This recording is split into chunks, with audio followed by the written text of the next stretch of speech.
الرحمن الرحيم مالك يوم الدين إياك نعبد وإياك نستعين اهدنا الصراط المستقيم صراط الذين أنعمت عليهم غير المغضوب عليهم ولا الضالين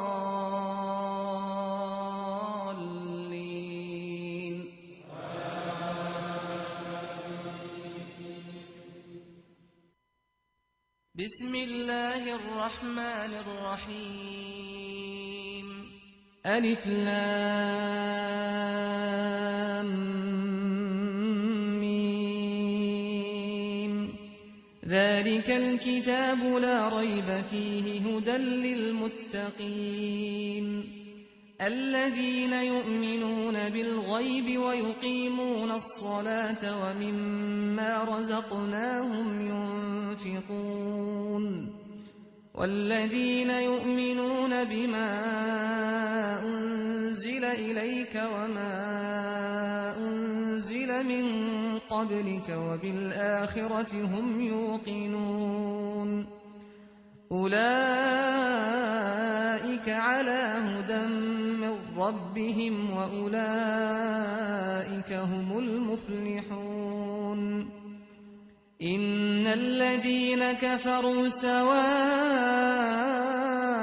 عليهم أأنذرتهم أم لم تنذرهم لا يؤمنون ختم الله على قلوبهم وعلى سمعهم وعلى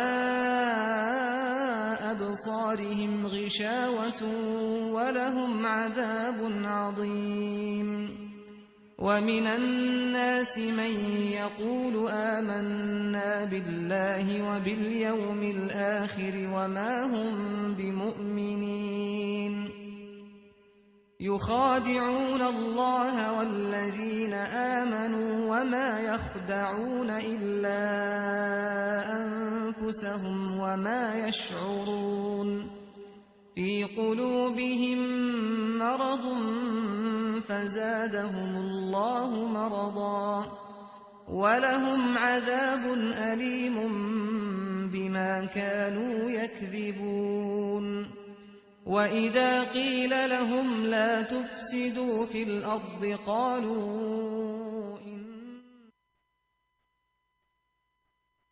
السلام على أشرف المرسلين وعلى آله وأصحابه ومن والاه. Nous remercions Allah subhanahu wa ta'ala, Allah qui nous a créés dans ce bas monde. Il nous a fait des humains, car les humains sont les meilleures créatures auprès d'Allah subhanahu wa ta'ala. Ensuite, il nous a soumis ce bas monde. Il nous l'a soumis, nous manipulons tout, il a mis tout à notre disposition. Nous le remercions infiniment, notre Seigneur. Allah subhanahu wa ta'ala nous a toujours gardés en paix, en tranquillité, jusqu'au point où le Ramadan de cette année est parvenu à nous. Nous l'avons commencé dans les bonnes conditions. Nous sommes en train de l'avancer petit à petit, un peu, et nous sommes arrivés aujourd'hui le dimanche, où nous sommes en train de passer le 10e jour du mois de Ramadan. Dans notre tafsir, nous étions arrivés au verset 103. Au verset 103 du chapitre 2, Souratul Baqarah. Verset 103, chapitre 2, Souratul Baqarah. C'est là-bas que nous sommes arrivés. Mais nous faisons toujours une révision de celui d'hier avant d'entamer ce que nous allons commencer aujourd'hui. Pour cela, nous allons dire بسم الله الرحمن الرحيم واتبعوا. أعوذ بالله من الشيطان الرجيم. بسم الله الرحمن الرحيم. واتبعوا ما تتلو الشياطين على ملك سليمان وما كفر سليمان ولكن الشياطين كفروا يعلمون الناس السحر وما أنزل على الملكين ببابل هاروت وماروت وما يعلمان من أحد حتى يقولا إنما نحن فتنة فلا تكفر فيتعلمون منهما ما يفرقون به بين المرء وزوجه وما هم بضارين به من أحد إلا بإذن الله ويتعلمون ما يضرهم ولا ينفعهم ولقد علموا لمن اشتراه ما له في الآخرة من خلاق ولبئس ما شروا به أنفسهم لو كانوا يعلمون ولو أنهم آمنوا واتقوا لمثوبة من عند الله خير لو كانوا يعلمون. يا أيها الذين آمنوا لا تقولوا راعنا وقولوا انظرنا واسمعوا وللكافرين عذاب أليم. Allah subhanahu wa ta'ala, il a innocenté le prophète Salomon, car lorsque les Bani Israël, les Juifs, ont entendu le prophète Mohammed sallallahu alayhi wa sallam prononcer le nom du prophète Suleiman, Salomon, ils ont commencé à rire et se moquer du prophète en disant que mais il compte Salomon parmi les prophètes.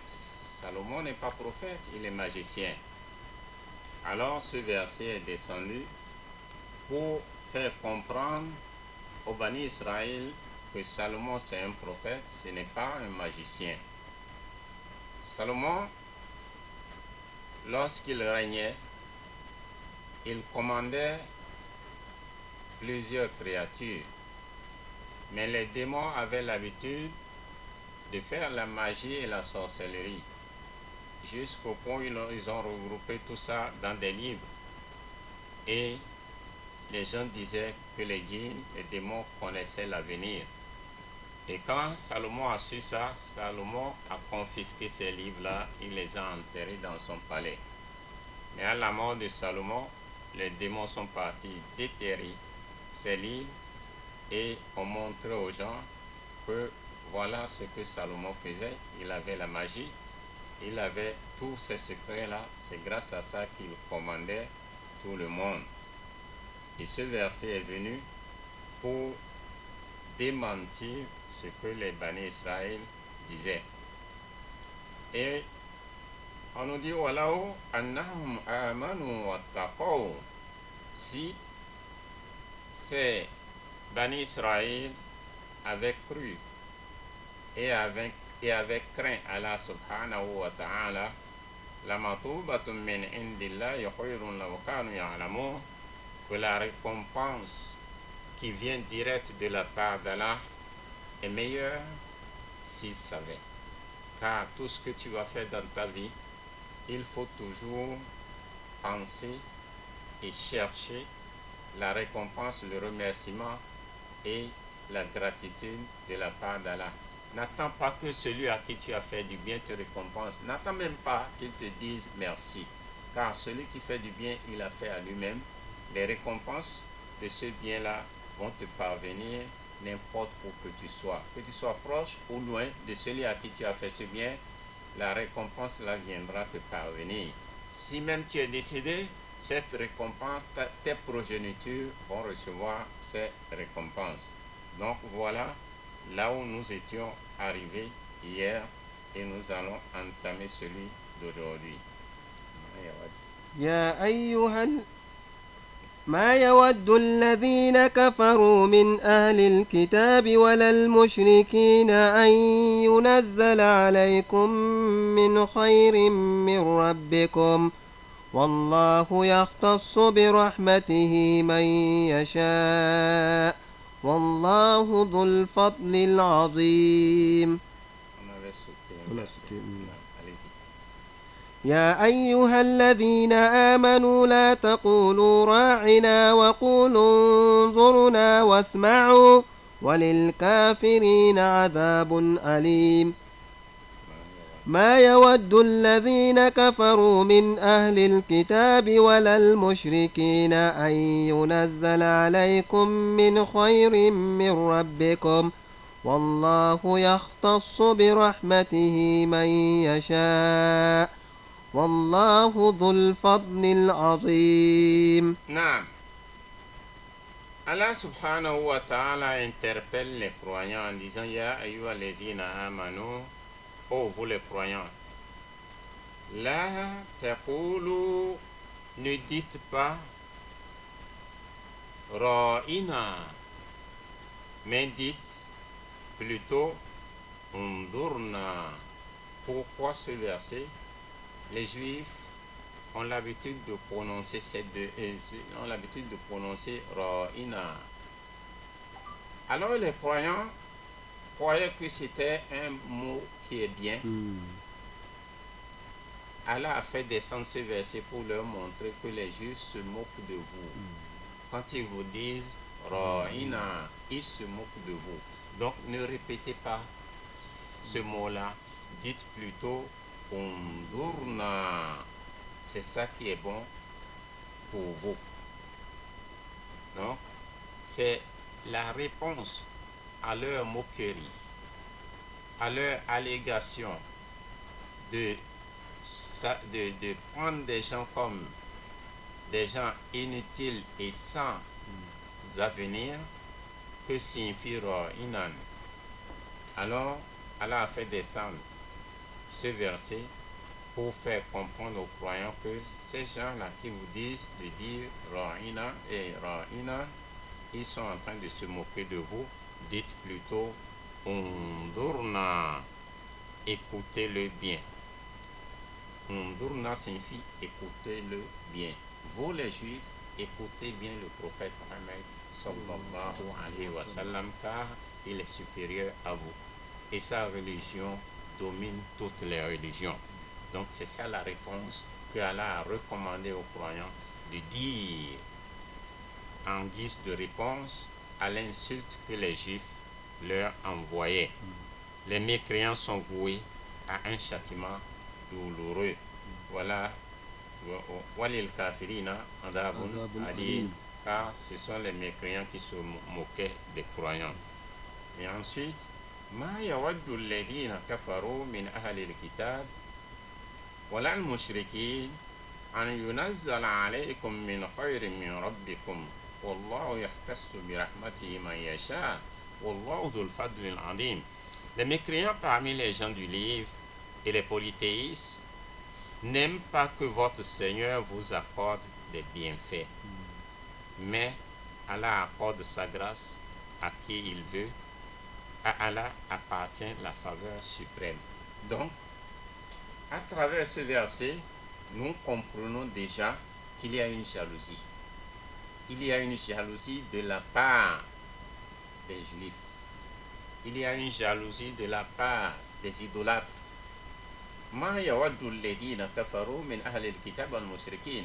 Ils n'ont jamais pensé, ils n'ont jamais souhaité, ils n'ont jamais imaginé en yunazzal alaykum min khairin, qu'un bien quelconque descende à vous min rabbikum, de la part de votre Seigneur. Wallahu yahtassu bi rahmatihi man yasha, alors que c'est Allah qui choisit qui il veut pour lui donner sa miséricorde. Wallahu zul fadlil azim. Allah, il possède des faveurs suprêmes. ما ننسخ من آية أو ننسها نأت بخير منها أو مثلها ألم تعلم أن الله على كل شيء قدير ألم تعلم أن الله له ملك السماوات والأرض وما لكم من دون الله من ولي ولا نصير ما ننسخ من آية أو ننسها نأتي بخير منها أو مثلها. Allah subhanahu wa ta'ala nous dit, lorsque nous abrogeons un verset ou que nous le faisons oublier, nous lui substituons un autre. Pourquoi Allah a dit ce verset? C'est à cause d'un dire des Juifs. C'est à cause d'un dire des Juifs. Ils ont dit que la parole de Dieu, on peut le changer, on peut le bannir, on peut la bannir, et c'est une parole vulgaire comme n'importe quelle parole. Alors, ils étaient en train de parler ainsi, et ce verset est descendu pour leur dire que si nous abrogeons un verset, c'est parce que nous sommes déjà prêts pour trouver un autre verset meilleur que celui que nous avons abrogé. Et on va le remplacer par un verset meilleur. Car la parole divine n'est pas la parole vulgaire d'une créature. La preuve est que le Saint-Coran existe déjà avant 1441 ans. Car 1441 ans, ça fait déjà l'année que le prophète s'est immigré de la Mecque pour aller à Médine, il y a 1441 ans. Mais le Coran a commencé à descendre avant ça. Parce que le prophète Mohammed sallallahu alayhi wa sallam a vécu d'abord à la Mecque. Et à la Mecque, il a reçu des versets. Il y a des versets mécois. Donc ces versets-là sont descendus à la Mecque. Tel que le premier verset, la Fatha. Elle est descendue à la Mecque. Ainsi de suite. Et les versets qui sont en rapport avec la foi, la plupart de ces versets-là sont descendus à la Mecque. Donc avant 1441 ans, le Coran existe déjà. Et jusqu'aujourd'hui, c'est intact. On n'a pas vu quelqu'un qui a changé un verset, ou bien qui a omis un verset, ou bien qui a fait quelque chose. Non. Jusqu'aujourd'hui, on n'a pas encore vu quelqu'un qui a pu changer les versets coraniques. Non. Cela nous montre que c'est les paroles d'Allah. Et chaque verset est un océan infini. Donc, les ennemis de l'islam n'ont qu'à se tranquilliser. Ce n'est pas qu'ils n'ont pas essayé de le faire disparaître, ou bien de le modifier, ou bien de diminuer des choses dans le Saint-Coran. Ils ont essayé maintes fois, mais ils n'ont pas reçu, ils n'ont pas réussi, parce qu'ils croient que le Coran c'est dans les livres. Le Coran c'est dans la tête, dans les mémoires, dans les cœurs. Si nous lisons dans le livre, c'est pour qu'on ne se trompe pas. Mais beaucoup de musulmans ont le Coran dans leur cœur, dans leur mémoire. Donc si quelqu'un édite un Coran et fait semblant d'omettre un verset, ou bien ne fût-ce qu'un seul mot, ça sera à découvert. Nous allons le découvrir et ce livre-là ne sera plus dehors. La preuve, il fut un temps où les Juifs ont écrit le Coran avec des lettres en or, très jolies. Ils ont distribué ça partout dans le monde. Mais ils ont enlevé un seul mot, pas verset, un seul mot ils ont enlevé. Et quand on enlève ce mot-là, ça change automatiquement le sens de tout le verset. Non seulement le sens de tout le verset, ça change totalement le sens de tout le chapitre. Quel est ce mot? Le mot goyru. Goyru. Le mot autre ou bien en dehors. C'est ce mot-là qu'ils ont enlevé de ce verset. Et le verset c'est Waman yabtari غير الإسلام دينا فلم نقبل منه. Celui qui croit à autre chose en dehors de l'islam, celui-là, on ne va pas lui accepter ça. Mais quand ils ont enlevé autre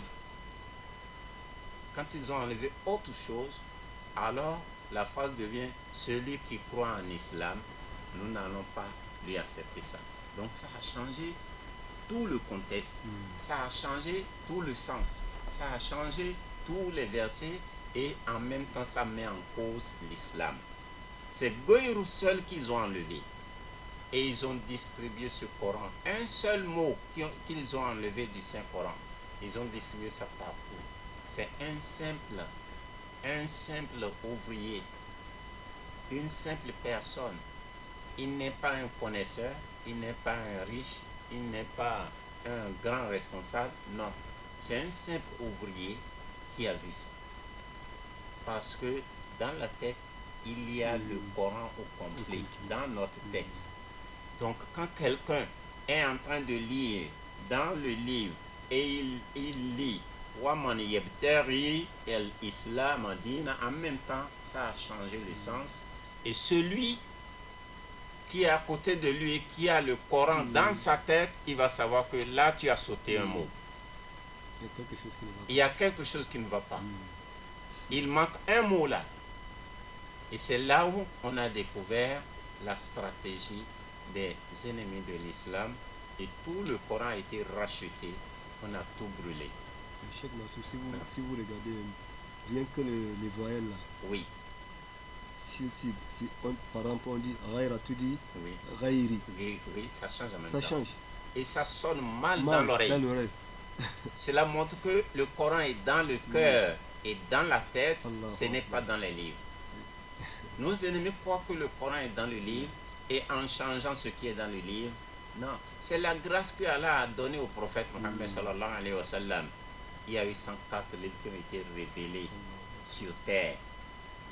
Mais la grâce que Allah a donnée au dernier des prophètes est que la révélation que Dieu lui a confiée, cette révélation sera dans le cœur.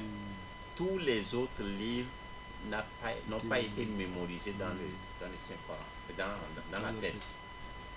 Seulement le Saint-Coran. Et le prophète Mohammed sallallahu alayhi wa sallam, il ne sait pas lire, il ne sait pas écrire. Il ne sait pas lire, il ne sait pas écrire. Et c'est l'ange Gabriel qui est venu lui transmettre ce Coran. Mais comment se fait-il, quelqu'un qui ne sait pas lire, qui ne sait pas écrire, il garde tout le Coran en mémoire. Et la place de chaque verset, il connaît ça en mémoire. Et quand le verset lui descendait, il était agité. Il a peur de le perdre. Et Allah a encore fait descendre un verset pour le tranquilliser en disant La tuharrik bihi lisanaka lita'jala bihi. Inna alayna jam'ahu wa qur'ana. Faiza qara'nahu fattabi' qur'anahu thumma inna alayna bayanahu. Parce qu'il était tellement pressé et il a peur que ça l'échappe. Alors Dieu a fait descendre ce verset spécialement pour lui en disant La tuharrik bihi lisanaka lita'jala bihi. Ne bouge pas trop ta langue. Ne te précipite pas pour prendre ce verset de la part de ton maître, l'ange Gabriel. Parce que son enseignant, c'est l'ange Gabriel. C'est son ami sincère, l'ange Gabriel. Il s'aime beaucoup. Donc Allah lui dit La tuharrik bihi lisanaka lita'jala bihi. Ne bouge pas, ne te précipite pas pour la voir. Inna alayna jam'ahu wa qur'ana. Ce Coran est destiné à toi. Et nous allons te le regrouper. Ça, c'est la première promesse. Le Coran, là, on va te le regrouper. Wa qur'anahu. Et le livre, là, sera lu. Ça, c'est une deuxième promesse. Lorsque nous sommes en train de lire, lorsque l'ange Gabriel est en train de lire, suis seulement la lecture. Et après, la troisième promesse, nous allons te faire comprendre le sens. Les 3 promesses ont été tenues aujourd'hui. Allah a tenu à ces 3 promesses. Première promesse, Inna alayna jama'ahu. Il convient à nous, Allah, de te regrouper ce Coran, car le Coran était écrit sur les os des animaux, des chameaux, sur les peaux des animaux, sur les écorces des arbres.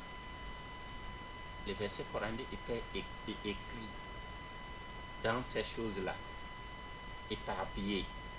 Mais comme Allah a tenu sa promesse dans ce verset, Inna alayna jama'ahu, nous allons te le regrouper quand le temps, le moment de la khalifa de Othman ibn Affan est arrivé. Quand il est arrivé, Allah lui a inspiré de regrouper maintenant le Saint-Coran. C'est au moment et à l'arrivée et au temps de Othman ibn Affan que le Coran a été regroupé ensemble. Na. La deuxième promesse, Waqara'nahu. Waqara'nahu. Et ensuite, nous allons le faire lire par le monde entier. Aujourd'hui, il n'y a pas un pays où on ne lit pas le Coran. Il n'y a pas. Il n'y a pas un village où on ne voit pas quelqu'un qui lit le Saint-Coran. Partout dans le monde entier. Même le pays, ou bien le village, ou bien la ville, ou le quartier où on ne lit pas, les gens ouvrent les postes radio. Ou bien la télé. Ça se lit maintenant à la télé. Et quand on lit ça dans une station radio-télévision, donc ça se lit déjà dans le monde entier. Ça, c'est la promesse d'Allah, que le Coran sera lu sur la terre. Dans le monde entier, c'est la promesse d'Allah. Dans ce verset que Allah s'est adressé au prophète Mohammed sallallahu alayhi wa sallam, en disant que le Coran là, ne sois pas pressé. Ne sois pas pressé. Nous allons te le regrouper parce qu'il avait peur que ça l'échappe. Puisqu'il ne savait pas lire. Et c'est normal. Quand tu ne sais pas lire, on te transmet beaucoup de paroles comme ça. Tu vas avoir peur que tu oublies. Donc Allah lui a fait une promesse qu'on va te le regrouper. Donc ça veut dire que le Coran sera écrit. Et aujourd'hui, nous avons le Coran qui est écrit. Et ensuite, la deuxième promesse, le Coran sera lu. Donc cela signifie que ce n'est pas toi et l'ange Gabriel seul qui seraient les lecteurs du Saint-Coran. Aujourd'hui, tout le monde entier lit le Saint-Coran. Tout le monde entier. Même celui qui ne connaît rien que la Fatiha, c'est le Coran qu'il est en train de lire. Car la Fatiha, c'est la mère du Saint-Coran. Tous ceux qui lisent la Fatiha, ils lisent déjà le Coran entier parce que c'est le résumé condensé du Saint-Coran. Donc tout le monde lit le Saint-Coran. Alors la troisième promesse, c'est que Thumma inna alayna bayanahu. Bayan, c'est-à-dire l'explication détaillée, le sens même. L'explication, c'est ça qu'on appelle tafsir. Nous allons te le faire comprendre, le tafsir, le bayan, ce que ça signifie. Alors, quand l'ange Gabriel vient, il lui fait lire le Saint-Coran. Quand il dit Alhamdulillahi Rabbil Alamin, le prophète Mohammed sallallahu alayhi wa sallam répète. Et après, jusqu'à la fin, il répète. Ensuite, l'ange Gabriel commence maintenant à lui donner l'explication de chaque verset. Vous voyez, les Arabes, ils sont tellement éloquents. Et ils comprennent la signification de chaque verset dans tout le Saint-Coran. Mais ce qui leur a été impossible et qui constitue de blocage pour eux, les chapitres qui sont commencés par les lettres alphabétiques. Kaf, Ha, Yai, Ain, Sod, Nun, Yasin, Sod, Alif, Lam, Mim. Tous ces versets-là qui sont constitués de lettres alphabétiques, les Arabes n'ont pas pu donner leur sens et leur définition jusqu'aujourd'hui. C'est ça qui constitue la difficulté pour eux. Jusqu'aujourd'hui, personne.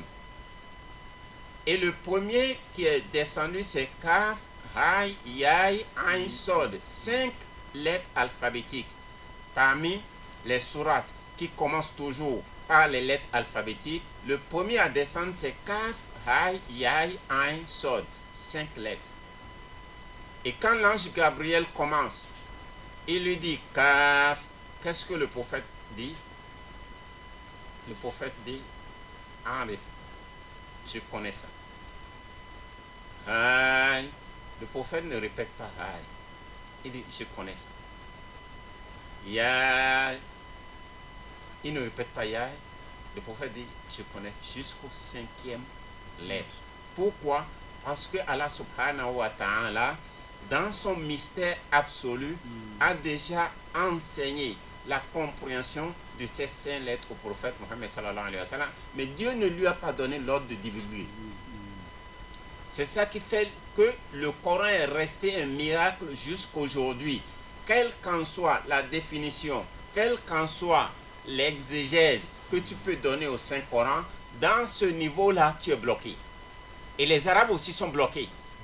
C'est pourquoi le Coran est demeuré parmi 1000 miracles que Allah a confiés au prophète Mohammed sallallahu alayhi wa sallam. Le Saint-Coran est devenu le miracle qui est resté jusqu'aujourd'hui et il sera là jusqu'au jour de la résurrection. 1441 ans, un livre qui est toujours nouveau quand vous le lisez. Un livre que vous ne pouvez pas retirer un seul mot, une seule lettre, ne fût-ce qu'une seule voyelle, sans que les gens ne disent que là, ce n'est pas bon, et en même temps, on corrige. Disons les livres que les gens font, des romans, beaucoup de livres, des livres d'histoire, des livres de géographie, des livres de mathématiques. Si ça fait déjà 20 ans, les gens jettent ça, que le livre-là n'est plus utile, ce n'est plus à l'époque. Minimum, un livre qui a déjà fait 20 ans, ce n'est plus utile. Les gens vont dire que c'est des idées anciennes, des idées antiques. Mais le Coran a déjà fait 1441 ans et il est toujours nouveau. Cela montre que c'est le miracle que le prophète Mohammed sallallahu alayhi wa sallam nous a laissé. Le Coran est rempli de lois. Et ces lois-là sont toujours utiles. Car Allah subhanahu wa ta'ala, il connaît le passé, il connaît le présent, il connaît l'avenir. C'est au vu de cette connaissance que tout le monde ignore que Allah a élaboré toutes ces lois dans le Saint-Coran. Car c'est utile pour des générations à venir. Des générations qui ne sont pas encore là et qui viendront après nous vont lire le même Coran que nous lisons. Et ça sera utile pour lui, pour leur vie, car c'est le mode de vie de l'homme, de toutes les générations. Donc, voilà que Allah subhanahu wa ta'ala, il dit que ma nansa min ayatin aw nunsiha na'ti bi khayrin minha aw misliha. Quel qu'en soit. ننسخ من آية أو ننسها نأت بخير منها أو مثلها ألم تعلم أن الله على كل شيء قدير. Non. Allah subhanahu wa ta'ala, il nous dit, lorsque nous abrogeons un verset, sachez que le verset que nous allons amener pour le substituer sera encore meilleur que ce que nous allons enlever. Ne sais-tu pas qu'Allah est omnipotent? Car Allah subhanahu wa ta'ala, il est omnipotent. L'omnipotence d'Allah signifie qu'il connaît le passé, il connaît le présent, il connaît l'avenir. Car lui-même, il n'a pas de début, il n'a pas de commencement. Donc, il connaît notre passé, il connaît notre avenir, il connaît notre présent. Naam. Alam ta'lam. ألم تعلم أن الله له ملك السماوات والأرض وما لكم من دون الله من ولي ولا نصير. نعم. ألم تعلم أن الله له ملك السماوات والأرض وما لكم من دون الله من ولي ولا نصير. Ne sais-tu pas qu'Allah possède le royaume des cieux et de la terre Et qu'en dehors d'Allah, vous n'avez ni protecteur ni allié. Effectivement, celui qui est dans ce bas monde-là, même si on ne lui dit pas, il doit utiliser sa méditation pour comprendre. Car chacun de nous connaît qu'il était bébé. Donc il a un début. Chacun de nous connaît son père et sa mère. Il sait qu'il est issu d'un père et une mère. Donc, on lui a compté des âges. 1 an, 2 ans. Il était assis, il a rampé à 4 pattes. Il commence à marcher à 2 pattes. Il commence à grandir, adolescent, devient adulte, ainsi de suite.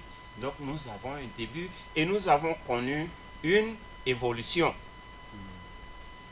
Nous avons connu une évolution. Et après, on voit que la fatigue vient. L'âge avance. Les cheveux noirs deviennent blancs. Donc, il est en train de tirer à sa fin. Et un jour, il va disparaître, il va partir. Il ne connaîtra plus ce qui va se passer après lui. Cela montre que nous avons un début et une fin.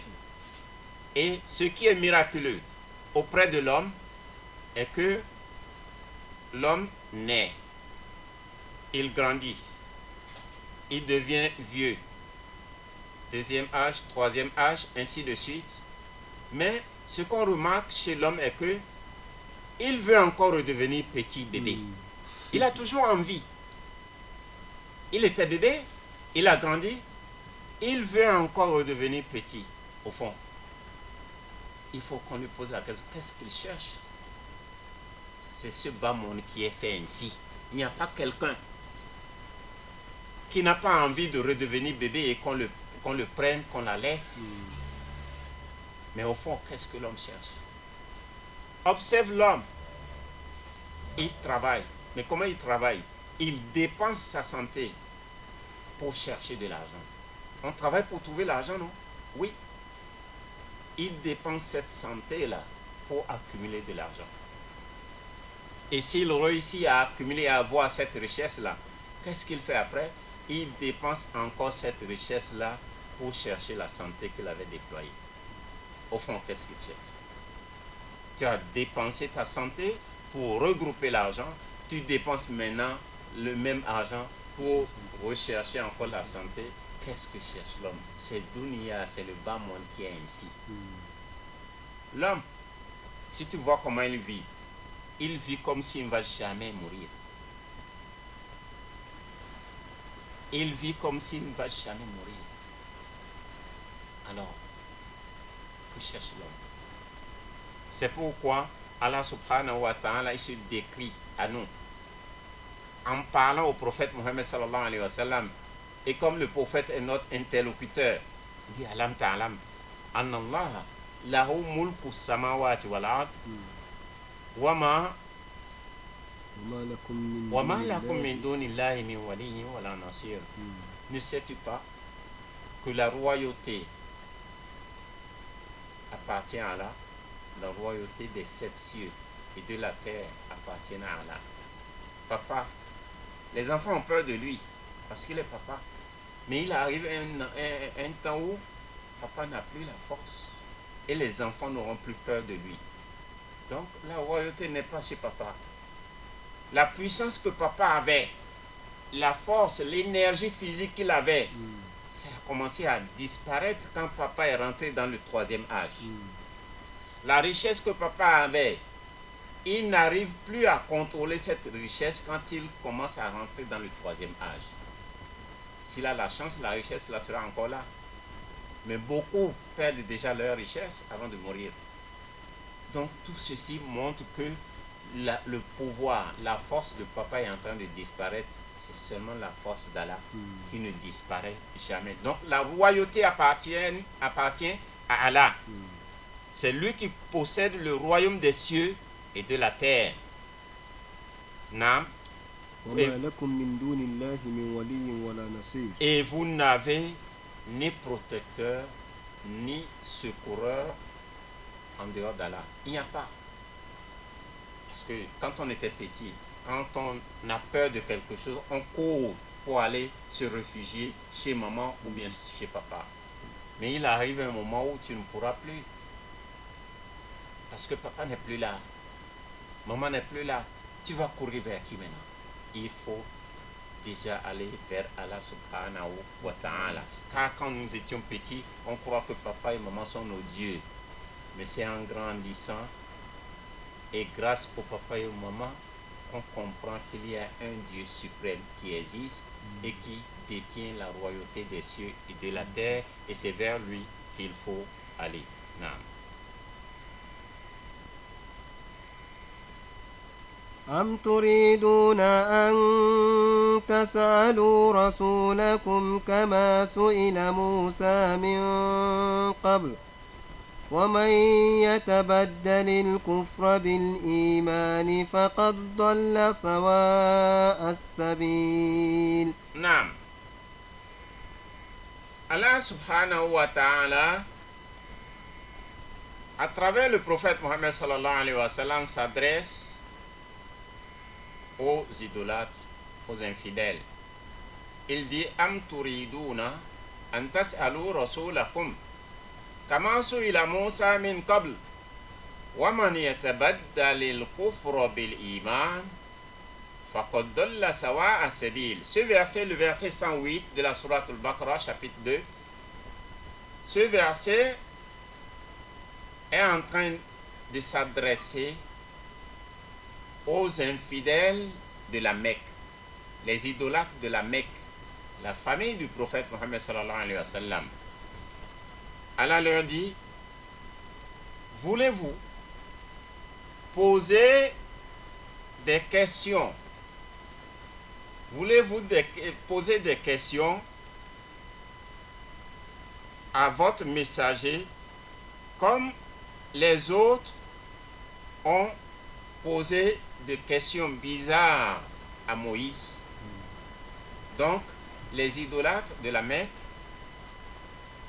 Allah s'adresse à eux en disant, voudriez-vous donc réclamer à votre messager ce qui avait été réclamé auparavant à Moïse, celui qui échange la foi contre la mécréance perd le droit chemin. Ce verset, qu'est-ce qui s'est passé? Car ce verset a une cause. La révélation de ce verset a une cause. Quelle est la cause de la révélation de ce verset? La cause de la révélation de ce verset est la suivante.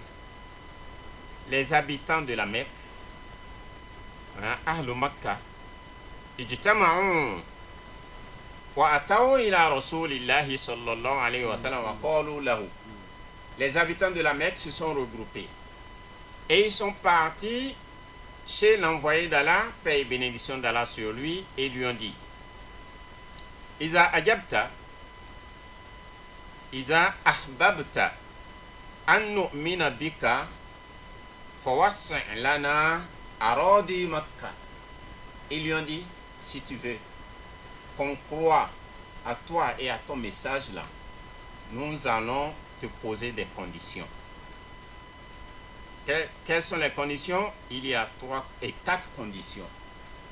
Ils lui ont posé 4 conditions. La première condition, ils ont dit, nous voulons que tu élargisses la terre de la Mecque, que tu nous élargisses la ville de la Mecque, en faisant quoi?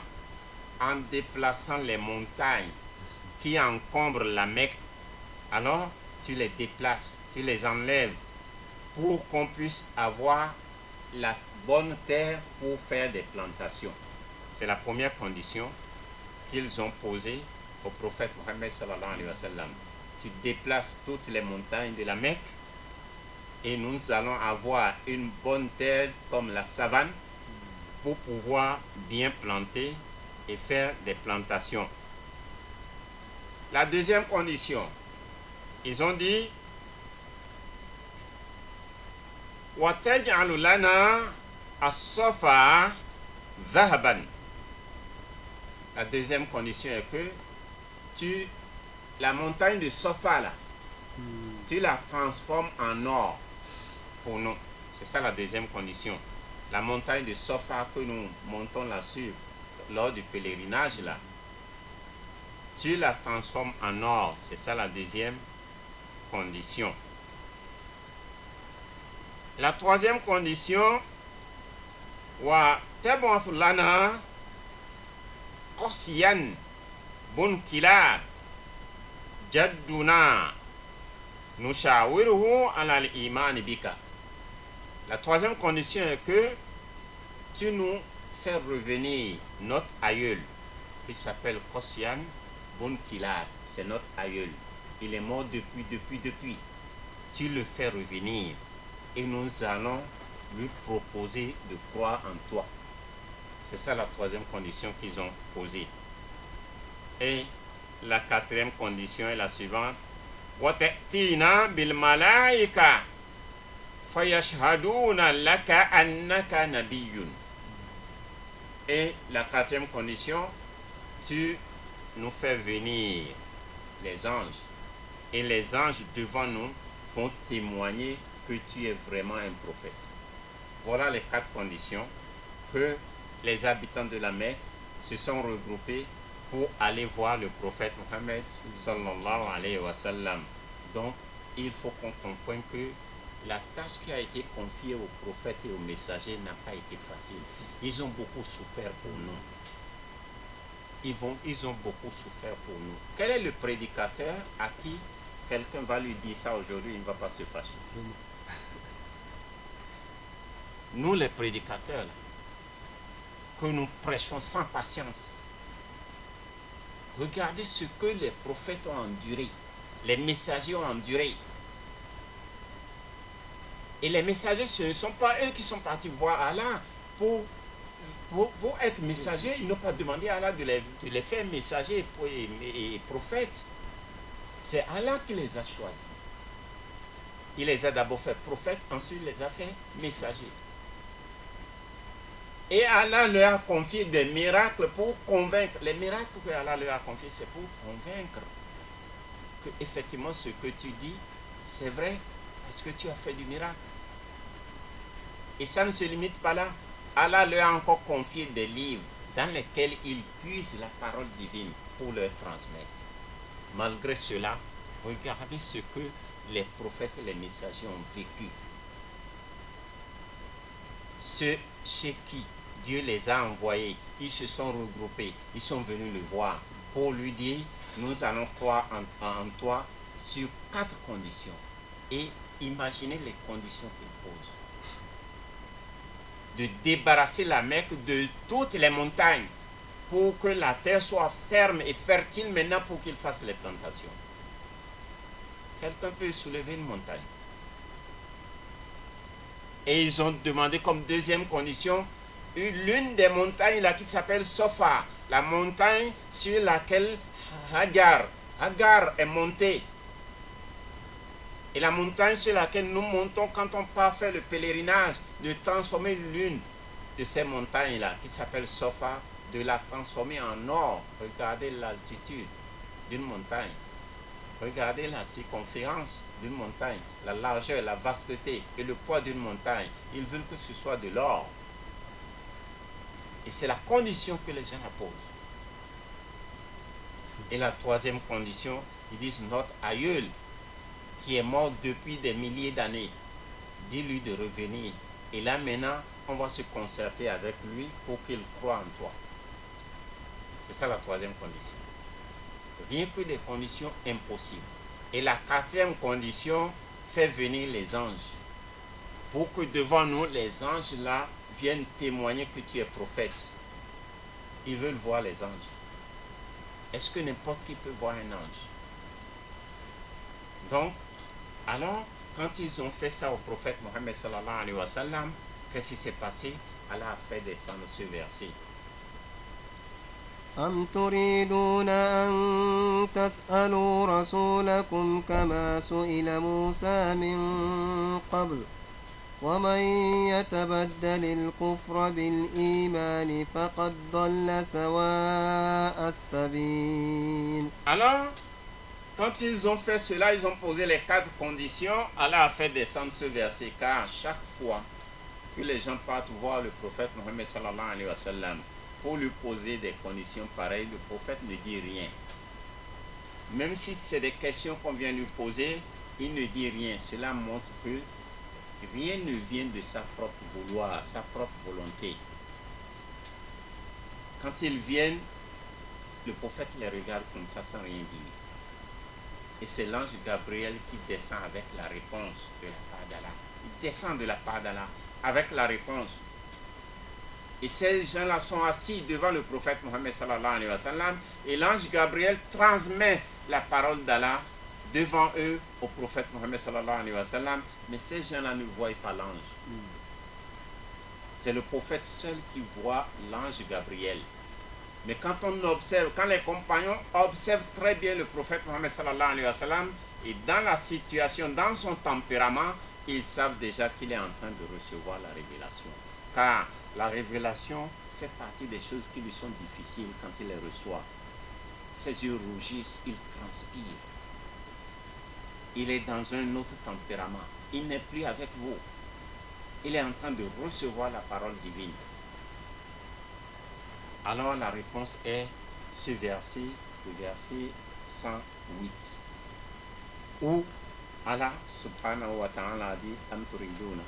أم تريدون أن تسألوا رسولكم كما سئل موسى من قبل ومن يتبدل الكفر بالإيمان فقد ضل سواء السبيل. Alors devant le prophète Mohammed sallallahu alayhi wa sallam, la réponse est venue, il leur dit Am turiduna, voudriez-vous donc réclamer à votre messager ce qui avait été réclamé auparavant à Moïse, car c'est la même chose qui s'est passée entre Moïse et les Bani Israël. La même chose. Les Bani Israël ont demandé au prophète Moïse que nous voulons voir Dieu face à face, vis-à-vis, avant de croire en ton message. Ils ont posé cette condition. Et ça a entraîné la colère d'Allah, le courroux d'Allah. Et Allah les a fait tuer tout de suite. Parce que Allah était fâché. Allah était fâché contre eux. Et Allah les a encore ressuscités.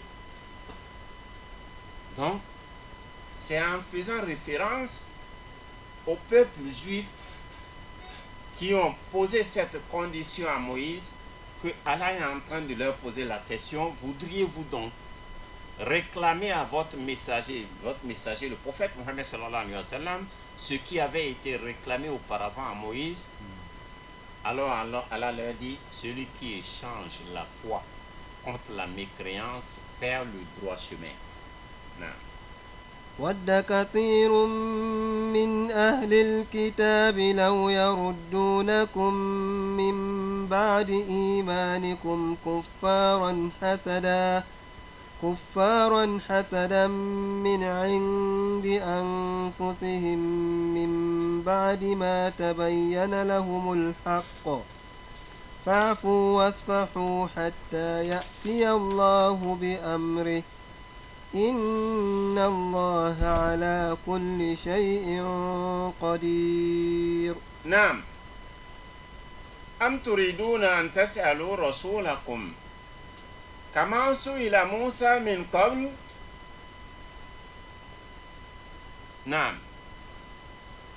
أم تريدون أن تسألوا رسولكم كما سئل موسى من قبل. Voudriez-vous donc réclamer, non, c'est ça non, c'est wadda, wadda kathirun min ahli al-kitab law yaruddunakum min ba'di imanikum kuffara. Beaucoup de gens du livre, par malveillance, voudraient vous rendre infidèles après que vous avez cru et que la vérité s'est manifestée à eux. Pardonnez-leur et soyez indulgents jusqu'à ce qu'Allah fasse connaître sa décision finale. Allah est omnipotent. Qu'est-ce qui se passe? Imaginez ce qu'il pose comme condition.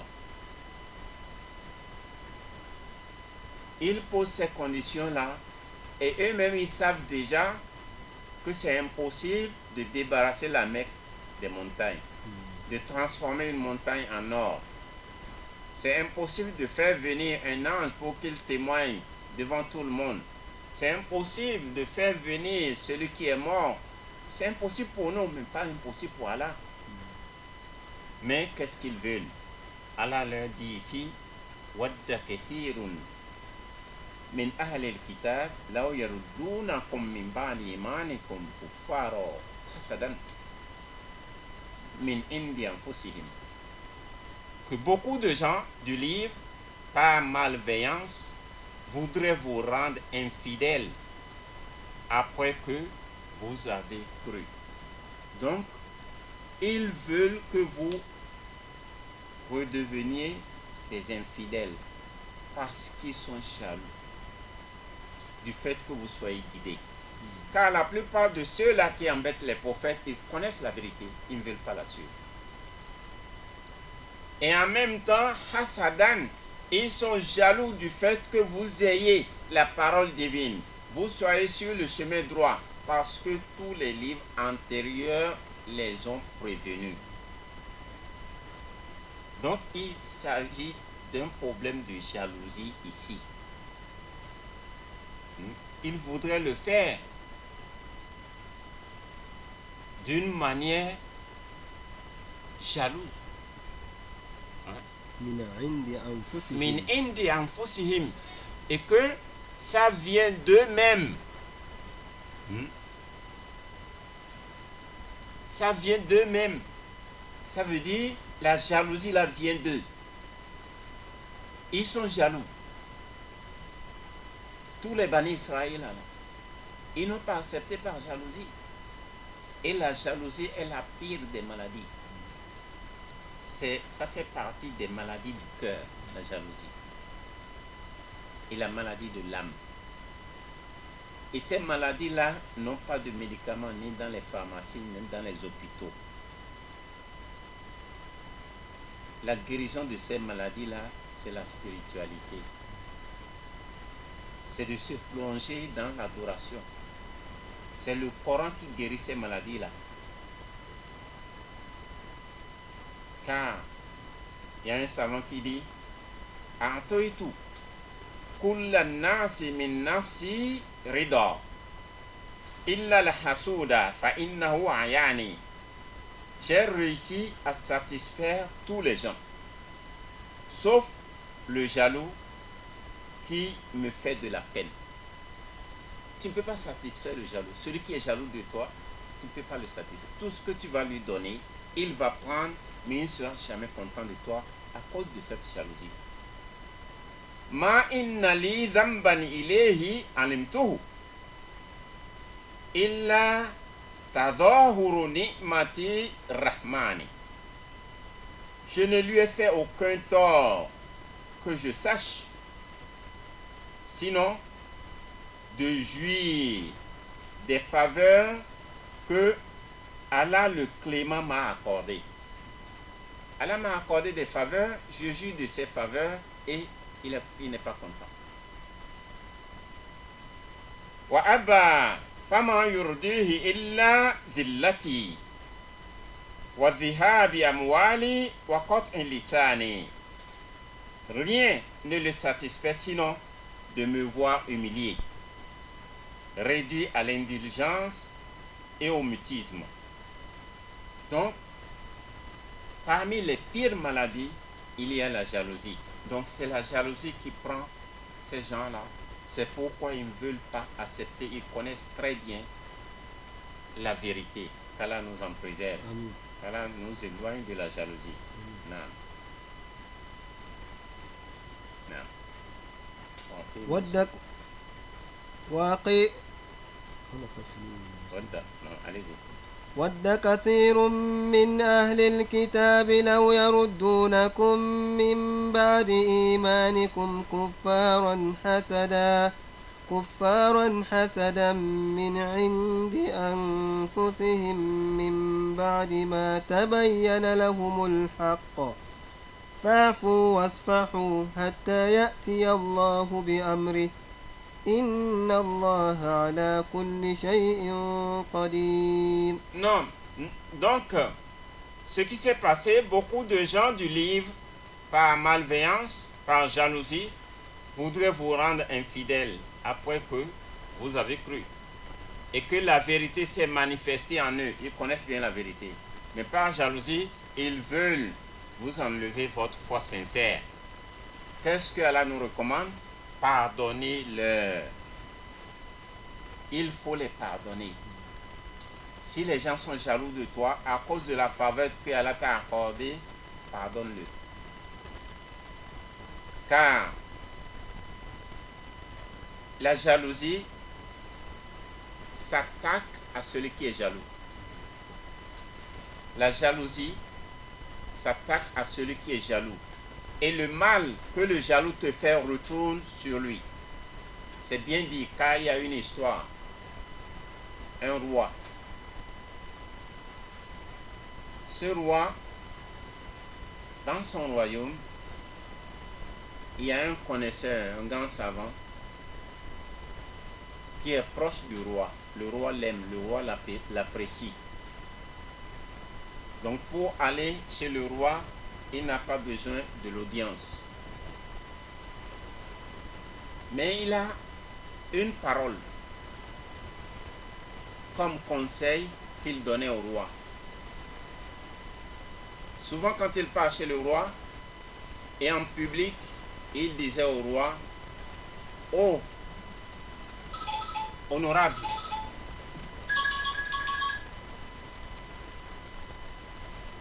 oh, honorable le roi,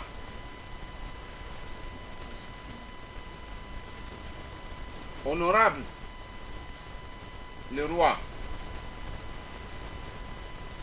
continuez toujours à faire du bien et faites du bien à tout le monde.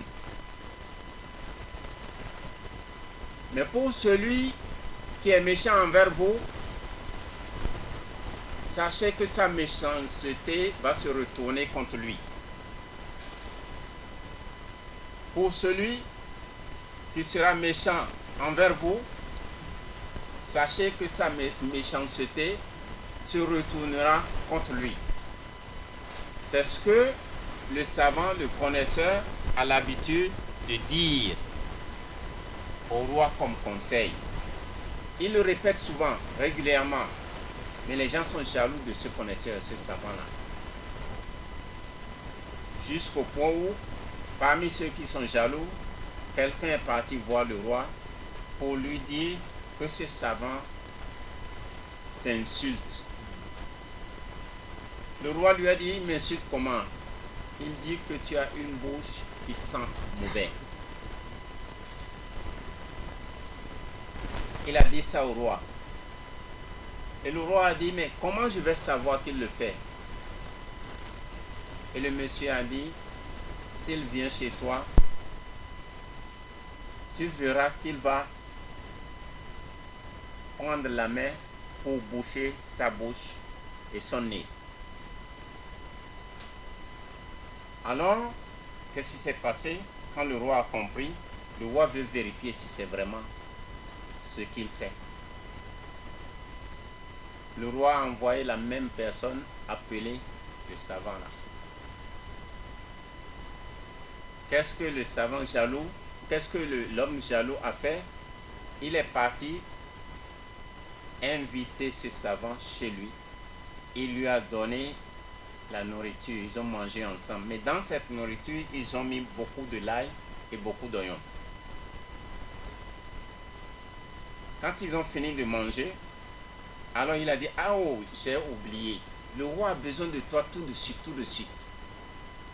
Donc, le savant n'a plus pris le temps de laver la bouche ou bien de passer chez lui. Il s'est levé tout de suite, il est parti voir le roi.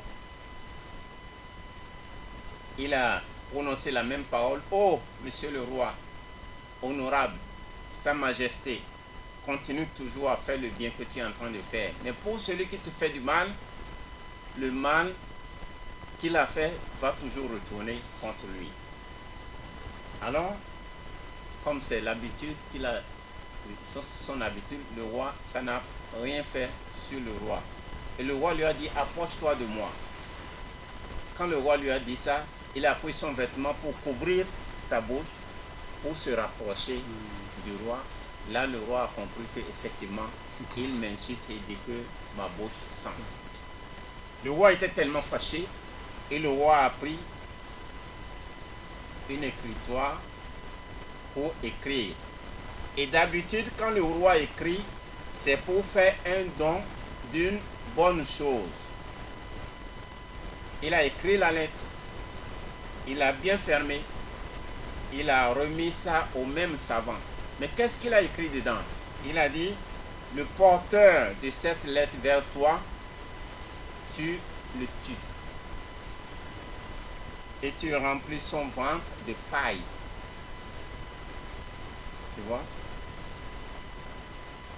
Et tu me le renvoies. Le porteur de cette lettre, il a envoyé ça à l'un de ses soldats, celui qui commande ses soldats. Alors il a remis ça au savant. Le savant s'en va. L'homme qui est jaloux était quelque part en train de le surveiller. Quand il a vu une lettre dans la main du savant, il croit que le roi lui a donné un gros cadeau. Parce que quand le roi donne la lettre, c'est toujours des dons qui sont dedans. Il a tout fait pour convaincre ce savant, pour prendre la lettre là. Il a dit non, laisse, je vais aller remettre ça au chef des soldats. L'autre refusait, il a tout fait pour le convaincre, il a pris la lettre, il est parti chez le chef des soldats. Le chef des soldats a ouvert la lettre, il a dit, bon, le roi a écrit dans cette lettre que je dois t'exécuter et remplir ton ventre de paille. Il a dit, non, c'est pas moi. C'est pas moi, c'est telle personne. Tu peux poser la question au roi. Il a dit, je vais poser quelle question au roi? C'est ce qui est écrit et c'est toi qui m'as amené la lettre. Et l'autre a exécuté l'ordre du roi. Et ils l'ont tué. Il a fait ce que le roi a demandé. Et on a envoyé chez le roi. Le roi voit que, mais celui-là, ce n'est pas le savant. C'est celui qui est venu trahir le savant. Alors le roi est étonné. Il a appelé le savant. Il a dit, mais ton problème c'est lequel? L'autre s'étonne. Il dit, quel problème? Mais tu m'as insulté. Tu as dit que ma bouche sent. Et le savant a dit, oh, que Dieu m'en préserve. Je ne peux jamais insulter le roi. Et l'autre a dit, mais tu dis que tu ne m'as pas insulté. Quand je t'ai dit de te rapprocher de moi, tu as couvert ton œil avec ton vêtement. Il a dit, oh monsieur le roi, j'ai couvert mon nez avec ma bouche parce que telle personne m'a invité chez lui pour me faire manger. Et il y a beaucoup d'ail et d'oignons dans la nourriture. Donc je ne veux pas te mettre mal à l'aise avec ce que j'ai mangé. Et c'est chez lui qui m'a informé que vous avez besoin de toi urgent. Et le roi a commencé à répéter que tu as l'habitude de me dire de continuer toujours à faire du bien. Celui qui me fera du mal, il sera attaqué par son mal. Et c'est vrai, ce que tu as l'habitude de me dire, ça s'est réalisé aujourd'hui. C'est l'autre qui est venu te trahir, me disant que tu m'insultes en disant que ma bouche sent. Et maintenant, la jalousie. Et maintenant, la trahison qu'il fait, ça s'est retourné contre lui. Donc, il a reçu ce qu'il a semé. Donc, c'est vrai, ta parole que tu me dis toujours. Donc, celui qui est jaloux envers vous, ne vous occupez pas de cette personne. Sa jalousie et les effets de sa jalousie vont retourner contre lui. Les conséquences de sa jalousie vont retourner contre lui. C'est pourquoi on dit وَدَّ كَثِيرٌ مِّنْ أَهْلِ الْكِتَابِ لَوْ ود يَرُدُّونَ كثير من أهل الكتاب لو يردونكم من بعد إيمانكم كفارا حسدا من عند أنفسهم من بعد ما تبين لهم الحق فاعفوا واصفحوا حتى يأتي الله بأمره إن الله على كل شيء قدير. Donc beaucoup de gens du livre, par malveillance, par jalousie, voudraient vous rendre infidèles. Ne les suivez pas. Ne les suivez pas. Ils veulent vous rendre infidèles. Celui qui par jalousie veut que tu perdes ton bien, ne le suis pas. Car il est en train de faire des choses et de t'entraîner au bout, ou bien la colère, pour qu'un mal te vienne. Laisse-le. Il va avoir les conséquences de ce qu'il est en train de faire. Ne t'occupe pas du jaloux. Laisse-le. Car ces gens du livre, ils connaissent très bien la vérité. La vérité leur est parvenue. C'est manifeste en eux. Pardonne-leur. Il faut pardonner aux jaloux. Et il faut être indulgent toujours. Il faut être indulgent.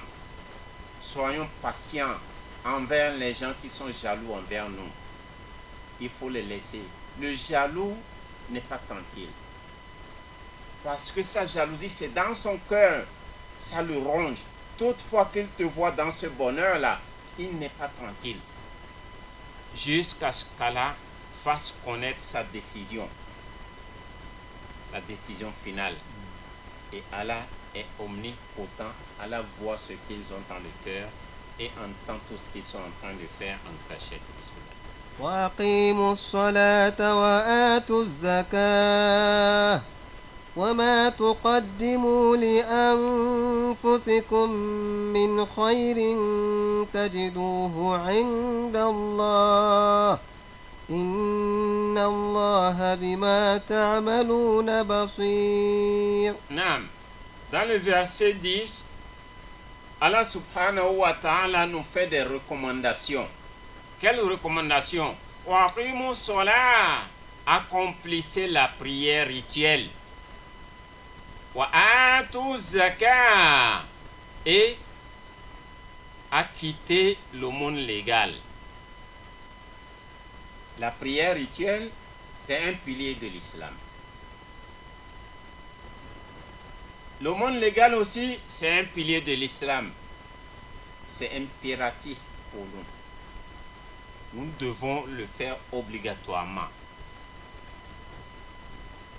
Tout ce que vous avez avancé pour votre propre salut, vous le retrouverez auprès d'Allah. Donc tout ce que nous faisons là, nous allons le retrouver auprès d'Allah subhanahu wa ta'ala. Allah voit bien tout ce que vous faites. Non.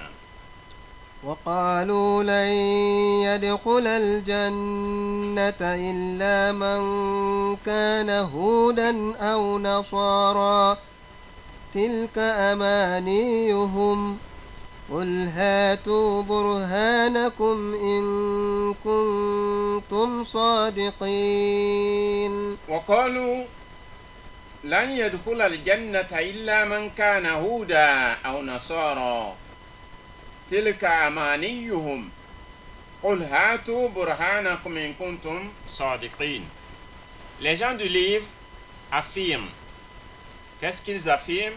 Seuls les juifs et les chrétiens seront admis au paradis.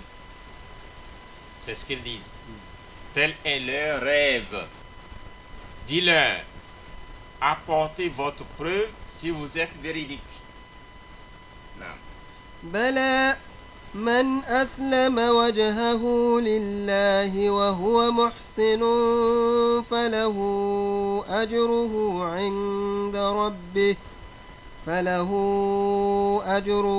عند ربه ولا خوف عليهم ولا خوف عليهم ولا هم يحزنون بلى من أسلم وجهه لله وهو محسن فله أجره عند ربه ولا خوف عليهم ولا هم يحزنون. Bien au contraire, quiconque se soumet sincèrement à Allah et fait de bien aura sa rétribution auprès de son Seigneur. Il n'y a pas de crainte pour lui et il ne sera point affligé.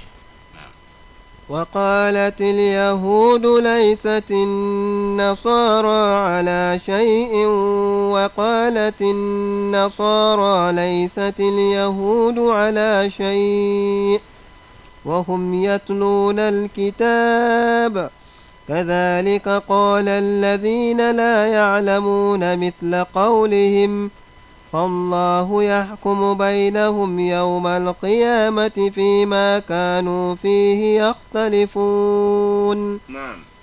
وقالت اليهود ليست النصارى على شيء وقالت النصارى ليست اليهود على شيء وهم يتلون الكتاب كذلك قال الذين لا يعلمون مثل قولهم فالله يحكم بينهم يوم القيامة فيما كانوا فيه يختلفون.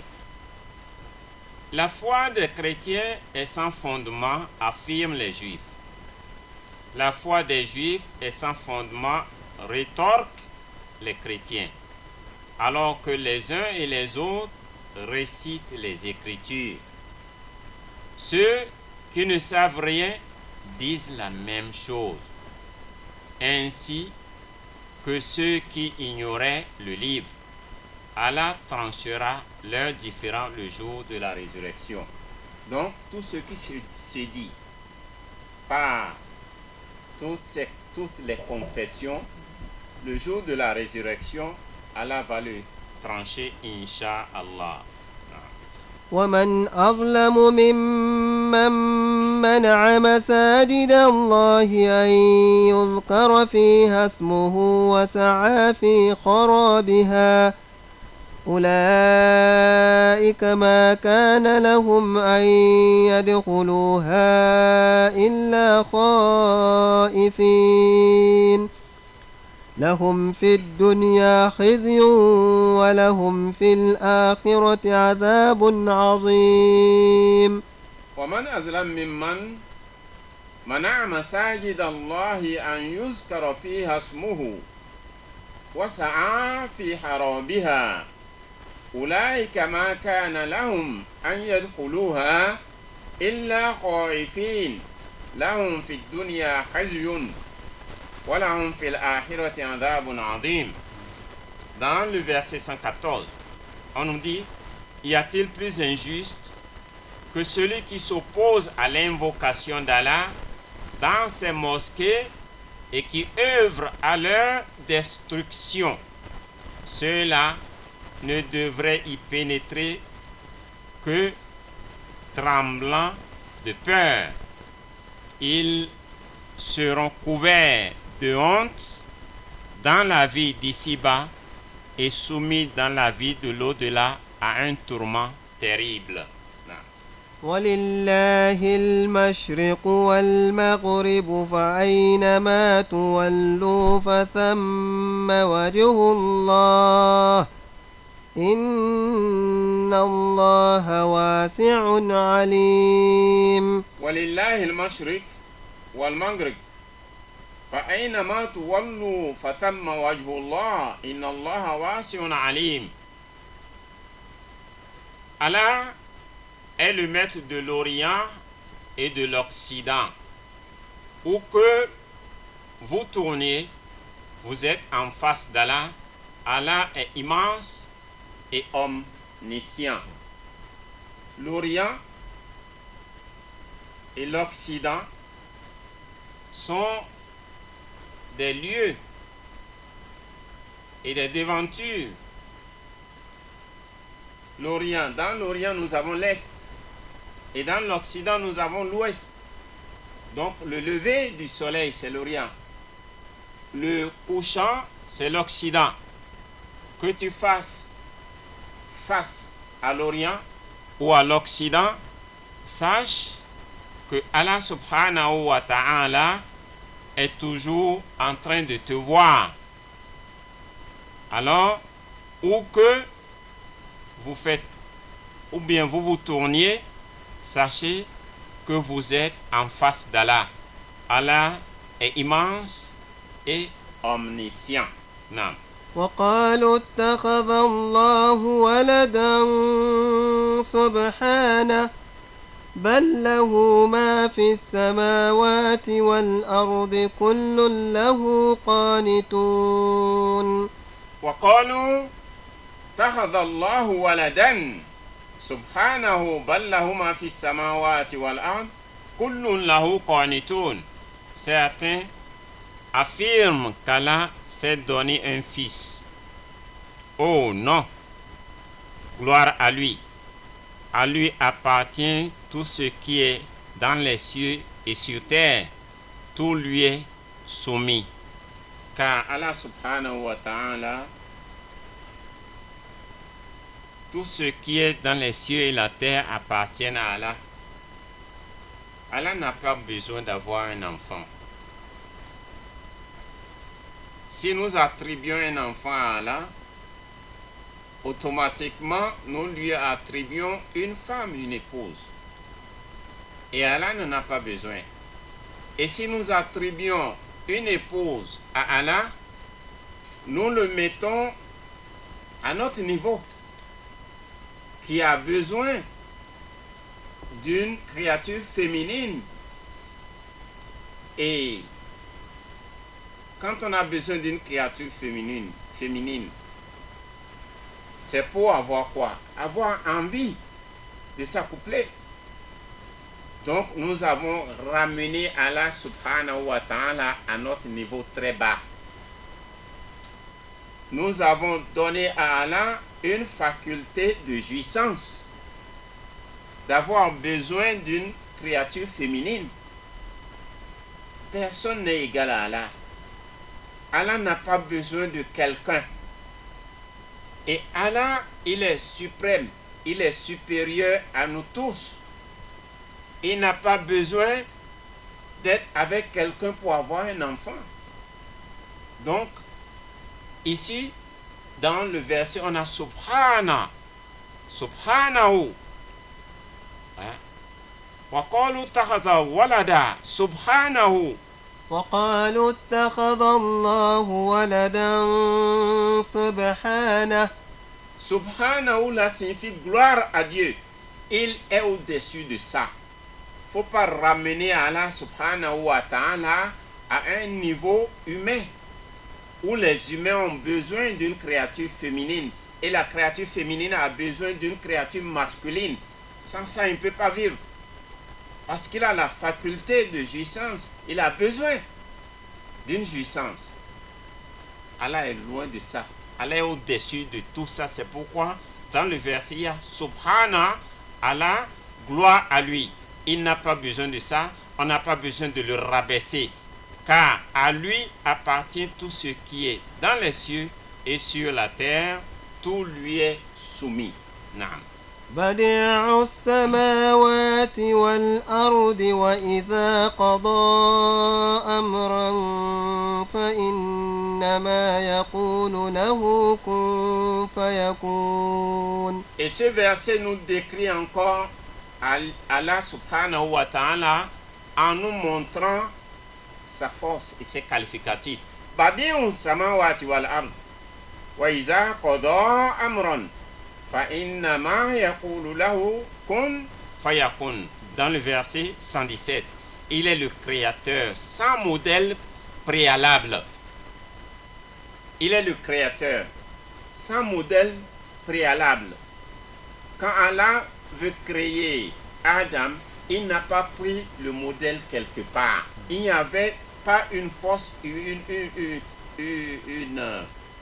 exemple ou bien une forme humaine que Allah a prise quelque part. Non, il n'y a pas de modèle préalable.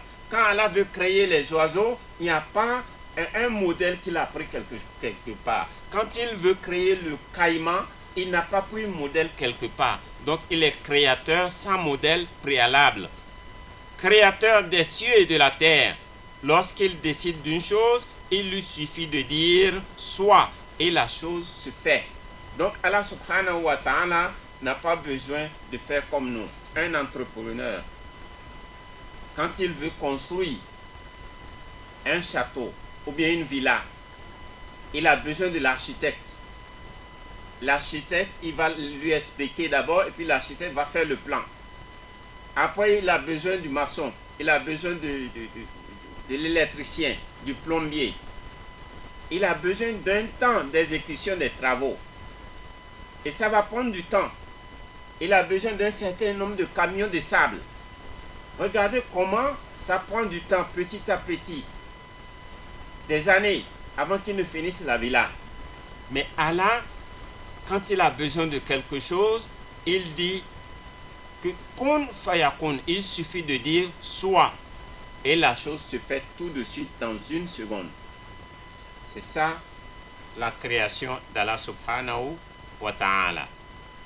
وقال الذين لا يعلمون لولا يكلمنا الله أو تأتينا آية كذلك قال الذين من قبلهم مثل قولهم تشابهت قلوبهم قد بينا الآيات لقوم يوقنون. Non, les ignorants parmi les infidèles disent que ne puissions-nous entendre directement les paroles d'Allah ou recevoir un signe de lui.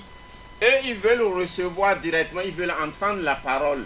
La voix d'Allah, ils veulent entendre. C'est ce qu'ils posent comme condition. Ainsi avaient déjà dit les générations avant eux. Les générations qui étaient là avant eux, ils ont dit les mêmes choses.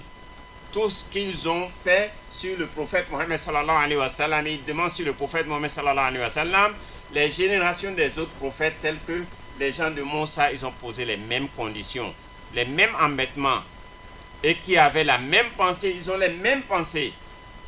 Or, nous avons rendu les signes évidents pour ceux qui croient fermement. Quand on croit fermement, alors les signes sont clairs.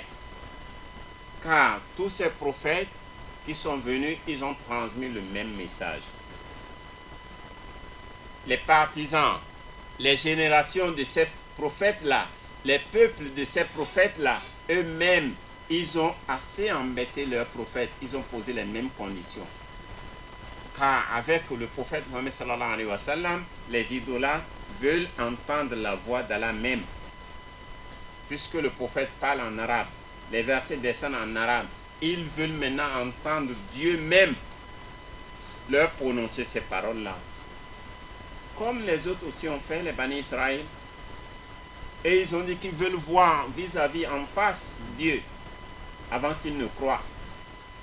C'est cette condition qu'ils ont posée. Donc, en un mot, la tâche n'a pas été facile au prophète. Non.